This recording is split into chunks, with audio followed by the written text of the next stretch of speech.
really close, sometimes you can see smoke coming out of these things, and it's like.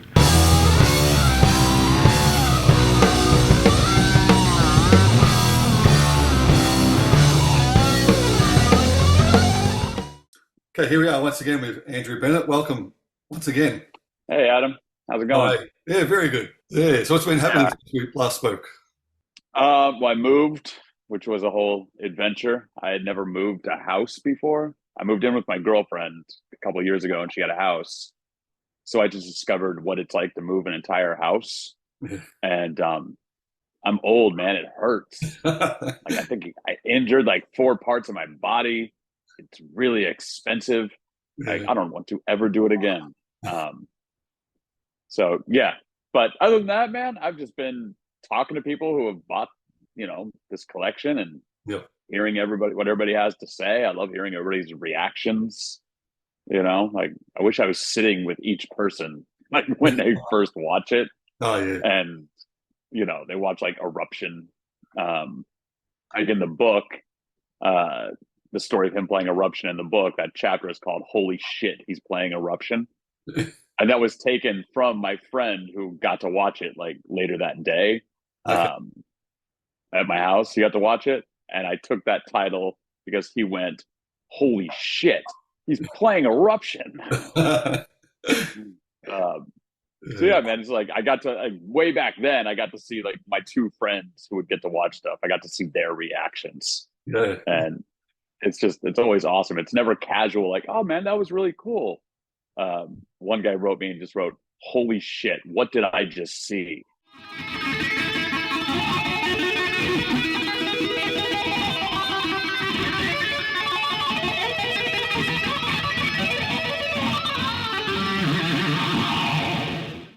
Yeah, well, what I say really is, I mean, the book, this is like the VR version of the book. It's like you put headphones on, you can Yeah. see it all coming out at you. Yeah. Yeah, I mean, like the chapter, in there where I talk about the day he played Eruption. What else is in that film collection? Oh, the infamous Wolfgang leaves a message for David Lee Roth to see if he wants to join Van Halen again. And you get the phone call, and like, I think you've seen it. Yep. But you get like, he does the phone call, then he walks back into the room and he tells Eddie's sitting there in my chair, and Wolfgang says, "Well, I left a message." And Ed's just like, "We'll see." Yeah. It's just fun, because you see this reunion happening, this giant arena and tens of thousands of people and this whole stage show. And all that came from just this kid bored on Christmas vacation, decided to reunite one of the biggest bands ever. So like, it's cool. Like, like a lot of 5150, it's cool to see like the simplicity to it all, but there's nothing super fancy or over the top. And so, yeah, the reunion of Van Halen was not put together by, Irving Azoff and a team of Hollywood people. It was just fucking 15-year-old genius Wolfgang. and the way you're right. Yeah, the way Wolf puts it is like, hey, it's the new bass player from Van Halen.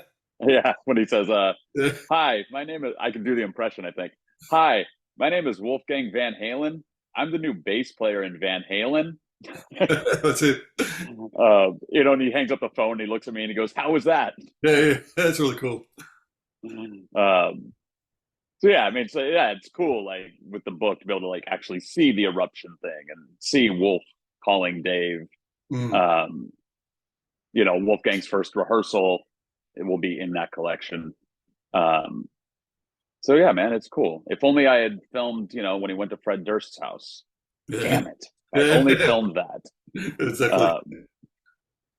But hey, to Fred Durst's credit, I read an interview recently, and the journalist asked him, they said, "Hey, there's this book called Eruption in the Canyon, and there's this story." And they said, "Is this true?" And he said, "Yes, every word of it is true." Oh, wow. So shout out to Fred Durst for not being an asshole and denying that. Like, Fred, you're a stand-up fella. There we go. That's really cool. Still not a big Limp Bizkit fan though. I mean, just the things in the book, but the other things you have, like what I've seen so far, it's incredible. I know I've said this before, but to get these close-ups of Van Halen, Wolfgang, Alex, all of them, it's just incredible to see what they're doing, the techniques for any musician, anyone really. Don't have to be a musician, just to really see what they're doing. It's amazing.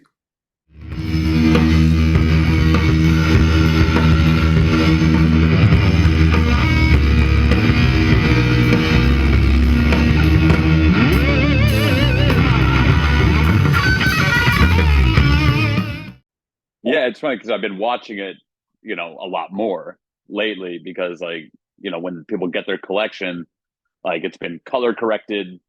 That means like everything's been balanced out. It'd be like the final mix on a record, if that makes sense to people. That's right. And just adjusting exposures, adjusting audio. So I've gotten to watch all of this. And so, yeah, I see all these close-ups of Ed's hands. And I think I did. I asked a couple of people, because from a filmmaker's perspective, I thought, did I shoot too many close-ups of Ed's hands? I was convinced, like, God damn, it's a lot of close-ups of his hands. And then every guitar player I've talked to is like, dude, one of my favorite parts is just all the close-ups of his hands. Yeah, exactly. So yeah, I had never thought of that until like people like yourself pointed it out to me. Yeah. So, and it's funny, like at the time when I was filming that, like I kind of remember in my head, I shooting those close-ups, and then as myself, as a rock fan and as a filmmaker in my head going, what the fuck is he doing? I've never seen anything like this. Like you get even like Hot for Teacher, that opening riff, and you get the close-up. Like, I don't know, man. It's like every time I go through the footage or the photos, this whole new level of like discovery comes out where I'm like, I never noticed that before. Yeah, exactly. It's been cool to revisit all of it, man. Oh yeah, and I mean even just little things too, like when you were talking about before, when Wolfgang goes to Eddie sitting in your chair, little things up on the wall. I think it was like a big double bass he had up on his wall there, and there's all these other little things. Yeah, just going back through watching that, I think, oh wow, it's really interesting.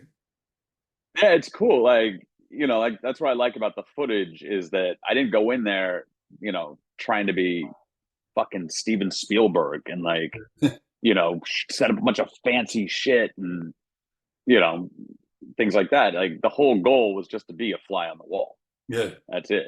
I've talked to all of my friends over the years, who would say like, I would kill just to stand in that room and watch.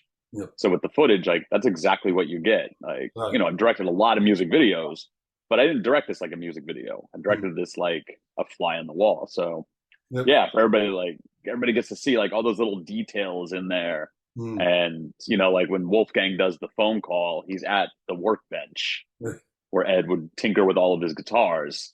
And so like, even when you see the workbench and like the little boxes, it's like, it looks like any of our garages. It looks like the everyday man's workbench garage place. There's just nothing fancy about it. Yeah. And so it's kind of a nod to like, you can become a genius with just quite literally boxes of nuts and bolts. Yeah, that's right. So yeah, when Wolfgang is there making that phone call or leaving that message, that's the shot that's set up. So yeah, and I don't think I'm personally myself, I've never seen that footage of going from that where he's the workstation, going from there into the other room while the camera's still on. It's like a virtual tour of 5150, I guess. Yeah. There's that. Like when you walk from there and like through, like it's hard to describe. Like I told somebody I should actually just draw a map of like, here's what's here and here and here and here. Yeah. Maybe I'll do that and there you make posters. But yeah, you walk through and it's just like there's this tiny little bathroom. All it is a toilet and a sink. That's it. Like there's nowhere to actually move. Then into the room, and that room, that's where Matt Bruck did everything. Like Matt Bruck was in that room for 20 some odd years, like making it all happen. And it's so funny because I was having this conversation the other day because you see like Matt's desk to the left and you see my desk like right behind Ed and he's in my chair. And I was just talking to somebody the other day. I was like, Matt Bruck must hate me. There's no way this guy likes me. Because I'm, being older and wiser, I'm like, if I had my own kind of sanctuary at this studio, it's always been just me and this guy, you know, or and his brother and his kid, and this is my area. And I never had to listen to anybody. And then I show up there, you know, editing a fucking Jonas Brothers video, outside smoking cigarettes, talking on my phone, talking to Wolf and Ed. Like, so if Matt Brock's watching, dude, I get it now. I get it now. I would have been really, really annoyed by me too. So sorry about that, man. I should have worn headphones. I should have worn headphones more often. There you go. That's the official apology. Yes. But yeah, so yeah, you get that walk through there, and then I believe in one of the rehearsal days, like we actually drive up like in the golf cart, like drive up and park in front of 5150, park in front of it, and then the camera goes from the golf cart into the studio. Oh, okay. So you actually get that feeling of like getting out of the golf cart and walking into the door of the studio. It's like when you open up the door too, like the music gets louder, like you can hear Eddie warming up. Oh, wow. Yeah, I've been catching all these little things as I go through it. Yeah. I haven't seen that one yet. Oh, it's in there. There was a guy who I guess he caught a glimpse of something, and it's this wooden striped guitar stand. And he wrote me and he said, I actually gave that to Eddie as a gift after a show. I guess he went to like a meet and greet or waited outside or something. Yeah. And he said, and he kind of described it like it's wooden and this and that. And he said, I'm just curious, is that it? And I said, I got to write him back. I'm like, yeah, dude, that is actually your guitar stand. Yeah. And then it's so fun to like make this guy's day with the, you know, the truth. And I told him, I go, dude, my entire time there, that was the guitar stand. Every guitar he put down onto a stand, he put on your stand. Wow. I just think like, you know, it's another kind of testament to Eddie.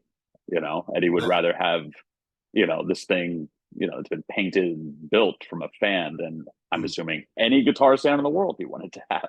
Yeah, that's right. Yeah. Amazing. So yeah, you get to see all these little things, which is cool. Yeah. You know, and then the drummers out there, you know, I always think of guitar players, but then some drummers have given their feedback because there's a whole nother camera on Alex. Yeah. Right. So it was like what I call the camera A, which is just on a tripod on a wide shot, kind of overlooking him. And then a B camera, which is me operating it by hand. Yeah. And drummers dig that because I guess, you know, you get all the details of his kit and you can see his hands, things like that. But the joy of that footage. So when you're in the other room in the footage with Ed and Wolf, you can hear the drums. It sounds exactly like the song sounds. But when you go to Al's room, all you hear is Al.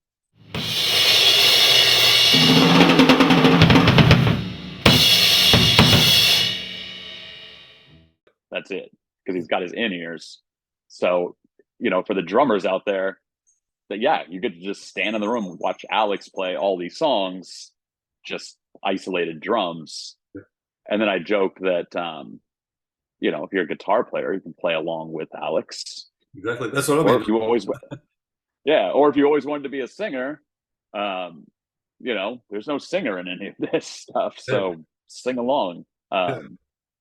Yeah, because the packages also come with, so they recorded every rehearsal, like straight to the 5150 board. And after every rehearsal, the engineer would give me an AIF file of that day's rehearsal.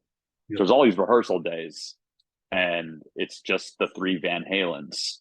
So I've also joked that this is the best Van Halen karaoke in the fucking world. Like, 100%. Yeah, if you're a singer, here you go. It will not get any better than this. Definitely. Yeah. Yeah. No, that's unreal. I mean, like I said, that's what I've been doing with the Alex ones.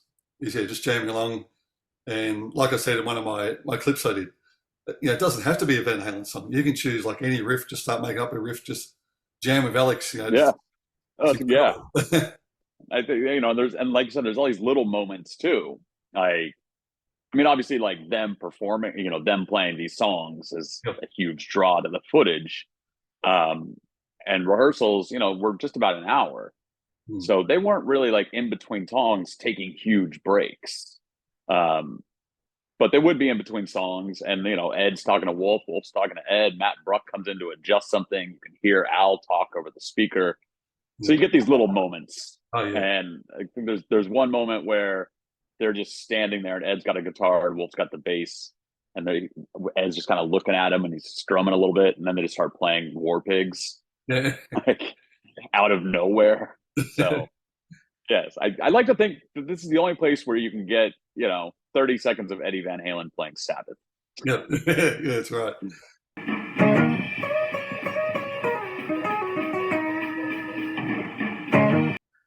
But that's what I dig, man. Like, because that's part of the experience there too. Not just standing on the wall and watching them play, but the feel of like, what's the vibe in this room?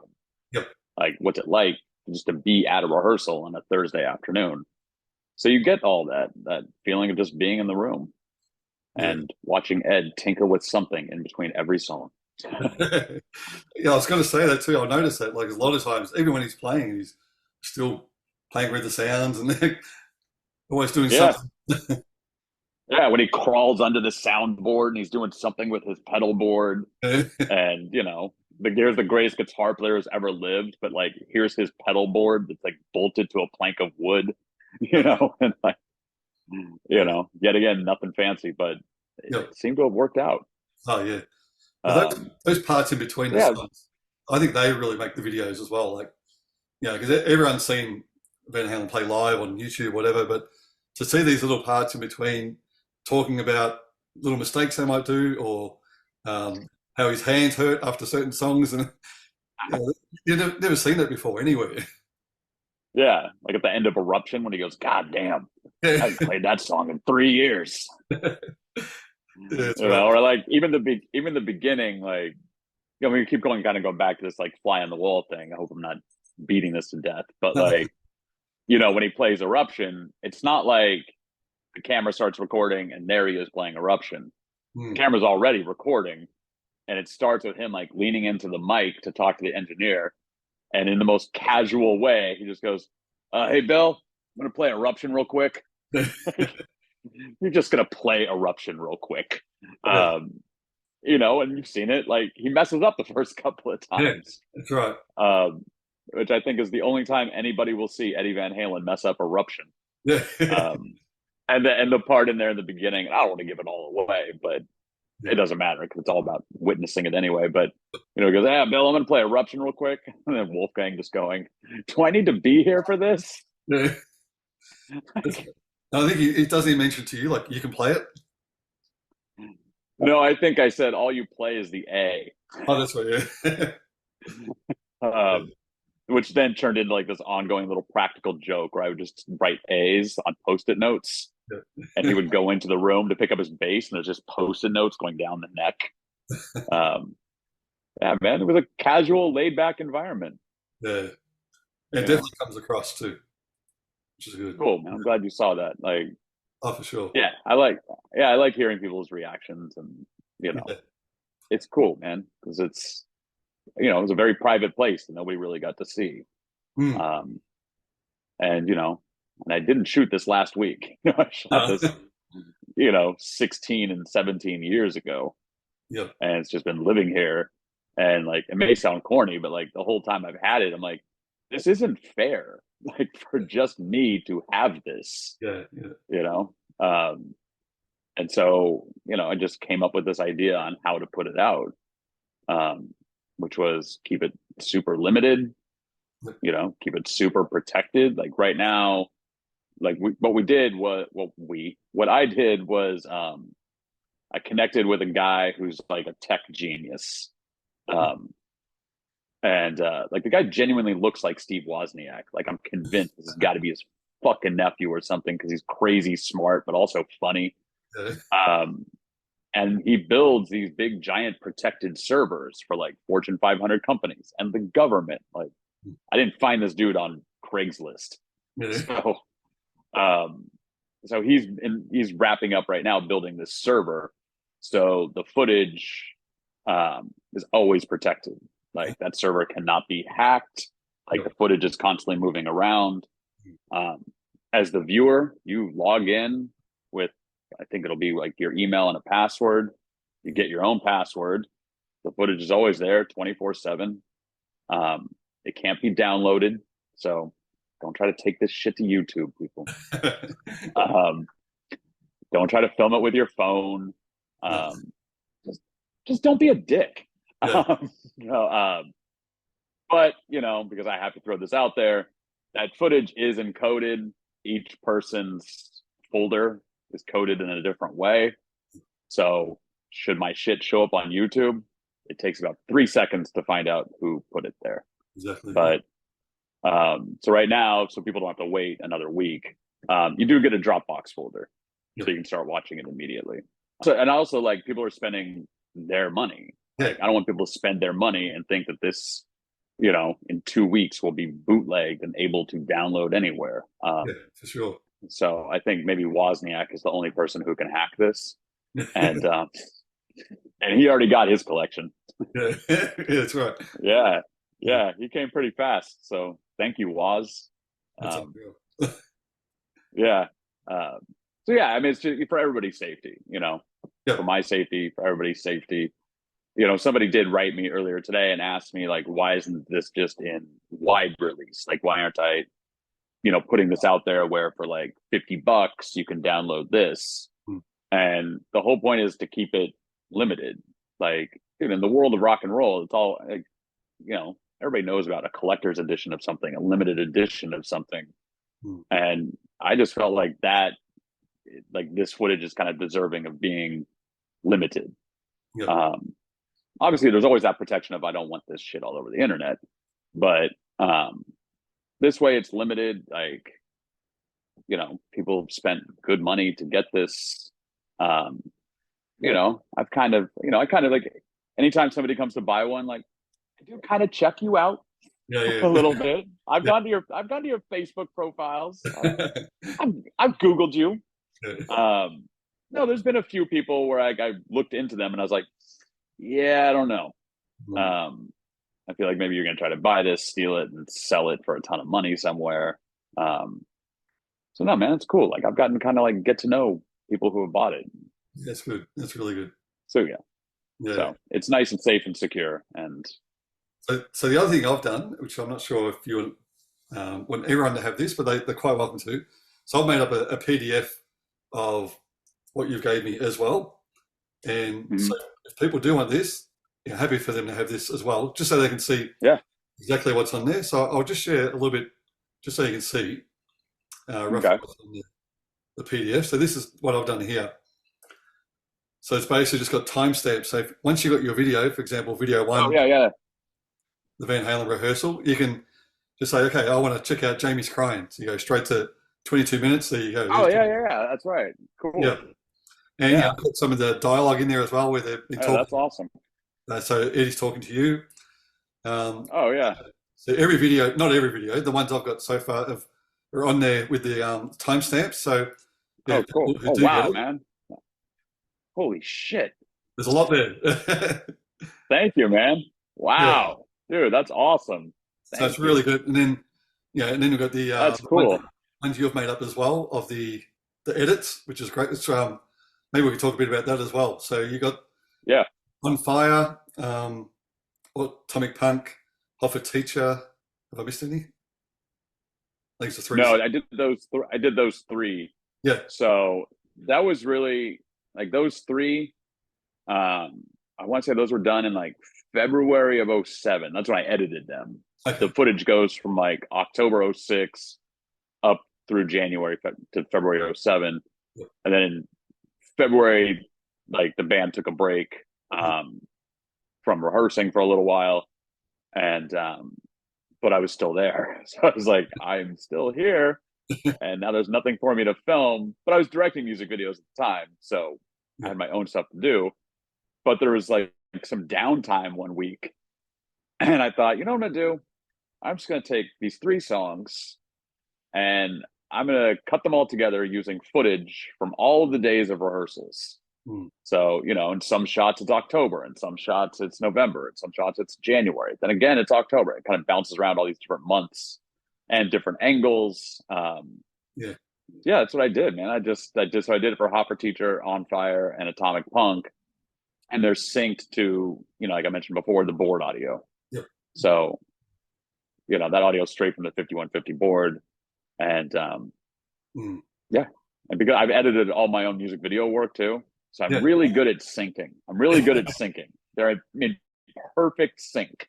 They are. They're great. They're really good. Guarantee that. Yeah. I Yeah, mean, which is not easy, by the way. Oh no, definitely not. Especially if they play. Yeah, for any editors out there. Right, exactly, because it's never exactly the same. Yeah. I mean, Alex was pretty consistent, but still, there's some days where it's a little faster, some days where it's a little slower. Yeah. But the footage, I like to think it's perfectly synced. Yeah. No, they're great little clips. And like I'm saying, they're like feel like a karaoke Van Halen film clips, you know? Yeah, man. Just, plug in a mic to an amp or however vocals work. Yeah. And just, I think when the usual set list there is like 14 songs.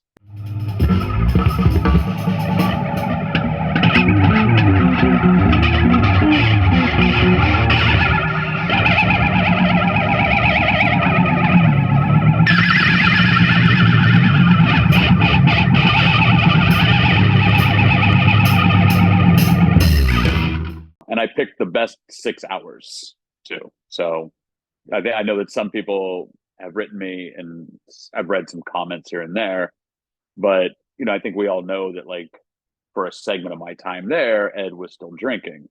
That's not a shock to anybody. Like the world, I'm not spilling the beans on anything. And, there were rehearsal days that weren't great. Nothing bad, nothing seedy, nothing like that. But I only wanted to show him at his best. So it's a mix of 06 when he still had the long hair and then 07 when he came back with the haircut before the tour. But for anybody wondering, like there is no footage of Eddie drunk or slurring his words or nothing like that. Like each rehearsal was picked like because he fucking killed it that day. Yeah.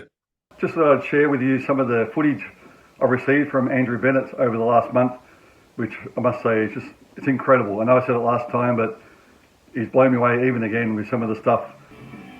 I mean, we're asking to see things like this. It's amazing.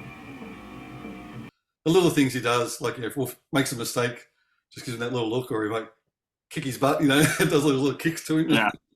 It's great. Yeah. No, it's great to see how happy Eddie is. Yeah, exactly. Right there. Yeah. Because he wasn't so happy in 04 and 05. And then in 06, like you just see this change in him. Yep. And Wolf is just like brightened up his life. And you do see moments like he's done with a song. And I think he looks at the camera at one point or talks to Matt Bruck. He goes, "This kid's over here kicking my ass." Yeah. Yeah. Or on the opposite side, when Wolf is like, asking, like there's one rehearsal where Wolf's like, "All right, so are we done for the day?" And he goes, "No, we're doing another one. Put it back on. Put it back on." Yeah. And he says something like, "Where else do you have to go?" Yeah. But yeah, man, it's just like this really cool father and son stuff. But his very first rehearsal is part of the collection too. Yeah. Like Wolf's very, very first day in Van Halen. Yeah. But yeah, it's a cool moment. It's nice to see all those father-dad moments. And, I've thrown this out there before, but should Wolfgang Van Halen be watching this, I've said this 1,000 times to people, Wolfgang can have this footage. He can have his own copy of this drive. Not asking for anything. I've always seen it as like it's his life, his experience, his dad. So if he wants this, just call me. Yeah, it's good. I just like to throw that out there. Like I'm not holding anything from him, nothing like that. No, for sure. Yeah, man. Wolf's watching, dude. Let's, go get some lunch. Yeah. I think it would be important for him to have this stuff. The big time in his life. Like in the rehearsals, it's like Wolfgang will be looking down at the bass, but you see Ed looking at Wolfgang while Ed's playing. Yep. And it's like, I kind of, I wish Wolf could see that. Like, dude, you should see how your dad looks at you. That's right. While you're playing. Like, he's so fucking happy. Not just happy, he's impressed. Yeah. Like, you saw his first rehearsal. This kid knew the Van Halen catalog. Like, he learned this, like, practicing on his own, and then just shows up at 5150 and, can't drive a car, but he can play bass for Van Halen. Yeah, that's right. Actually, there is one funny part where I think Wolfgang does make a little mistake. I think Ed turns to you and says, "Hey, see, he's human." Yeah. Yeah, man. Or you know, like at the beginning of Hot for Teacher, that piece I put together for Hot for Teacher, you know, that opens with Eddie leaning into the mic and pushing the button to talk to Al, and he just goes, "How about some Alex Van Halen?" Yeah. And you just hear that, and then you hear that, and then well, you see it too. But then Alex just starts playing that intro, Yeah. and yeah, man, I think the footage, everybody gets a really good idea of what these guys were like, and not pretentious, not acting like rock stars, just like three dudes who just happen to be the greatest at what they do.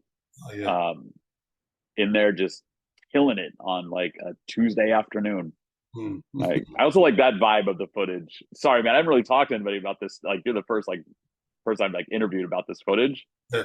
So I was like, I'm so fucking excited. I'm like, That's good. It's so trippy because, you know, here's this huge famous band and they're rehearsing and they got, you know, this new bass player. Like, these guys could be at some fancy rehearsal studio or in some fancy space somewhere doing this on like a Friday evening or something like that. No, man, they're just at this very basic place called 5150 on a Thursday afternoon. Like, you know, like Wolf gets dropped off after school. And, you know, his after school job is to go play 14 songs with Van Halen. Yeah. And for those that read the book, you get to see my chair. Yeah. Come on. Yeah. And my desk. Yeah. It really is. It's a good insight to 5150 as well. You know, I'm sure people always wonder, you know, what it's like to be in there where you capture the whole thing. Yeah, I mean, there's definitely some shots where like I walk from like Alex's big drum room back into where Ed and Wolf are at the soundboard. Yeah. So you get that feel of like, how do you get from that room to where Alex is? What's in between there? Yeah. So you actually get to walk, you know, you walk through those doors and you get to feel like what it's like to come in on Alex's room, the size of it, details of his drums, what's on the floor. Yeah. Yeah, I noticed that. There was one good shot where you got pretty much all on the floor showing what's going on. Yeah. Well, my goal was to cover everything. Yeah, you know, when I was there, because honestly, we didn't know we never had an idea. There was never like, oh, we're going to make a movie, you know, or oh, we'll make music videos out of this. There was no plan for anything. I asked Ed early on. I said, like, what am I doing here? I told him, like, no offense, man, I'll come here every fucking day. Like, this is the best job in the world. If I were getting paid, this would be the best job in the world. But I said, what is the plan? I said, are we going to do a documentary? Are we doing like live sessions from 5150? And he goes, no, Andrew, I just want people to see how hard I work. That's what I want. So that's what you get.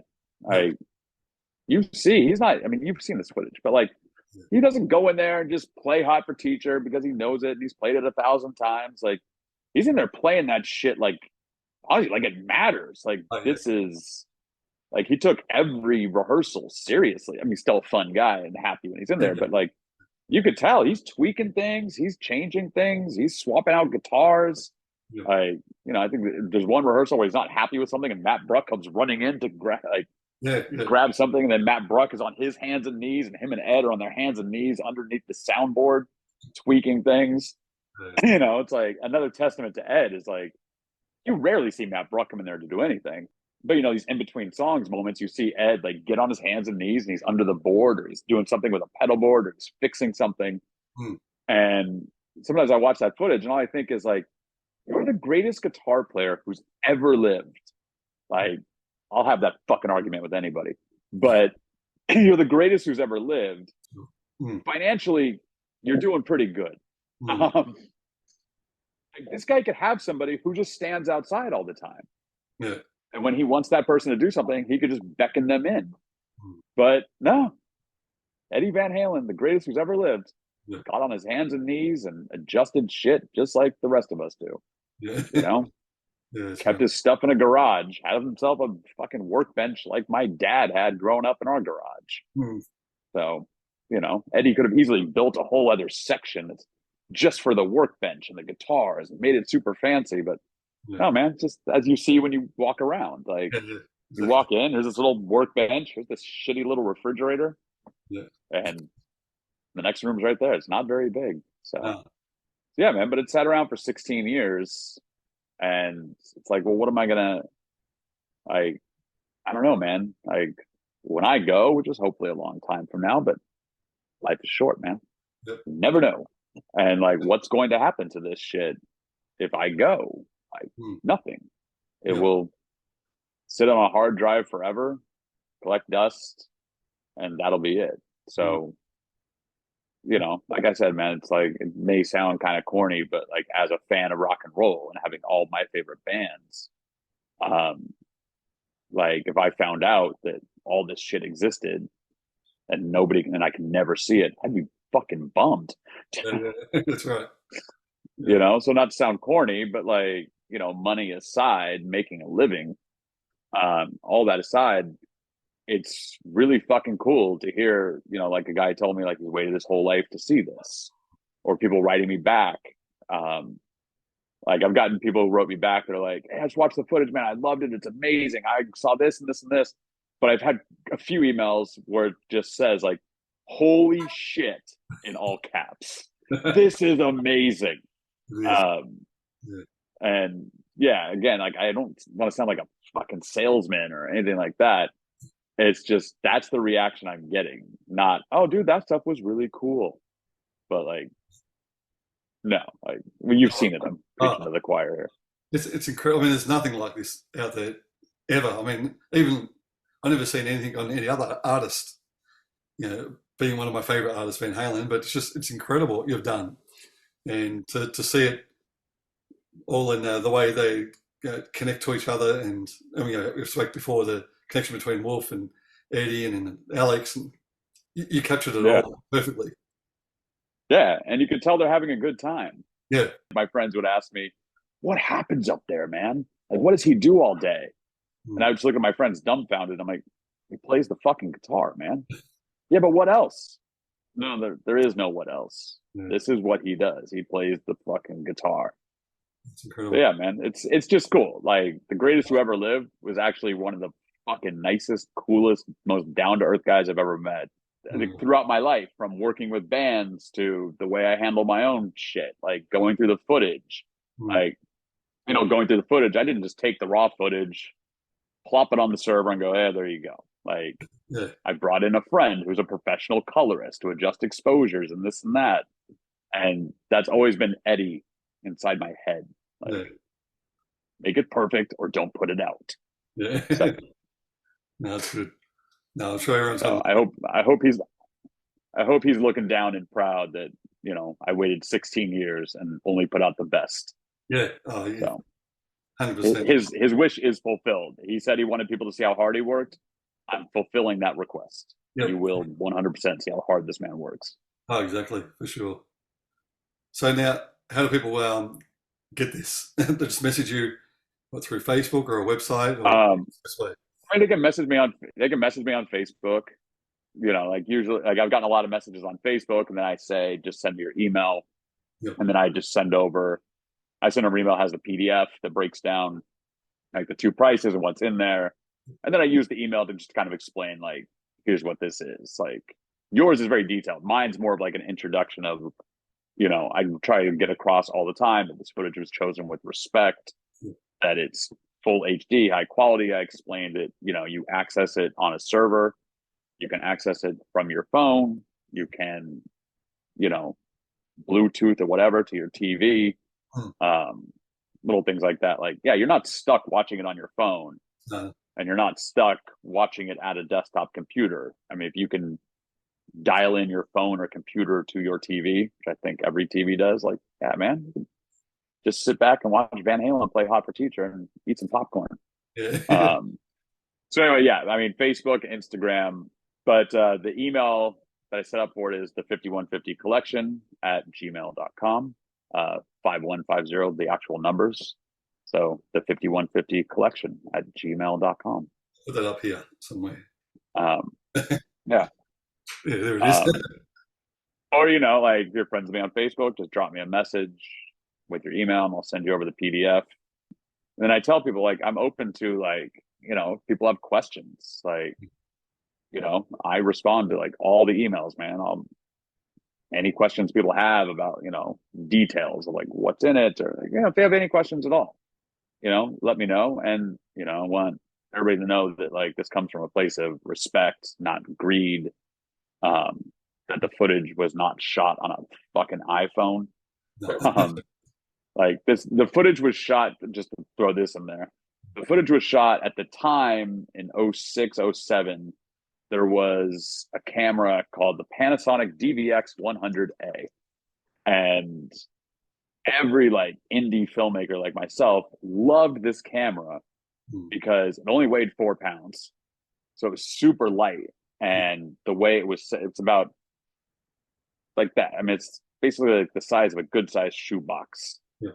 But it also had, for any photo geeks out there, it had a Leica lens. Like it came with a Leica lens, which is like, Leica makes the best lenses in the world. So their stock lens was a Leica lens with manual focus. So I can like punch in real fast. I can focus from, you know, the guitar to Wolfgang, like things like that. And most importantly, for film geeks and for everybody to know this, that camera, the reason it was such a big deal is because it shot at 24 frames per second. Every video camera before that, all that home movie footage you saw back in the day or stuff like that, is shot at 30 frames per second. So 30 frames is basically like reality TV. Mm-hmm. Like that's what reality TV or like soap operas back in the day. Yeah. Those were just 30 frames per second. Every movie you see, every kind of high-end show on Netflix, all that is 24 frames per second. Every movie you've ever seen in your life is shot at 24 frames per second. So this doesn't feel cheap like it's on an iPhone. It doesn't feel cheap like it was shot on some little shitty camera. Like it has a real high-end lens on it that luckily I know how to use. I knew how to work that camera really well. Like it's got texture to it. You feel like you're in there. It doesn't feel like a reality show. It doesn't feel like somebody holding an iPhone the wrong way. Yeah, exactly. I mean, the iPhone didn't exist. The iPhone didn't exist then, but yeah, I like to think that I covered it pretty well. Oh, you did. And yeah, and because the only cuts in that footage you see, like anything that looks like an edit, is not an edit. Like that's where like the camera stopped because I had to swap out the tapes. Yeah. This is before the days of like 47-hour memory cards and shit. Like you had a 60-minute tape, then you had to pop it out, pop the other one back in real quick. But the footage, like you'll see me like I'm on Ed's side of the room behind the board, and you'll see me like move around the back of the board to get over to Wolfgang, and then Ed's in the background. I didn't cut that stuff out. No. I left it in, man. It's gritty and like the viewer, like, yeah, you know what it's like to stand here, then walk behind. Now you get an idea of like behind the board is really, really narrow. Yeah, so that whole feel of being there, man. All right, so thanks once again, Andrew, for doing this for us. And then, like I said, I'll put in some bits of the footage. People can check it out and cool, check man. out the links. Yeah, thanks. To it. Yeah, thanks for having me, man. I hope I didn't ramble too much. No, it's all good. It's worth it. It's just like I haven't, you know, short of like people who bought the packages. Like I like to talk to everybody, but I haven't really gotten to talk to anybody about it. Yep. And when I talk to the people who've gotten it, they're so excited that I'm just listening and thanking them. Yep. But now sitting here with you, I'm like, I relive all of this in my head. It makes me so happy and excited. It was such a great time in my life and the band's life. So I hope I didn't ramble too much because you've seen the footage, man. It's awesome. And, you know, it's like nothing else. So that's why I like talking to you all the time. It's great. So thank you. Thanks, man. No worries. All right, brother. Have a good one. Yeah, bye-bye.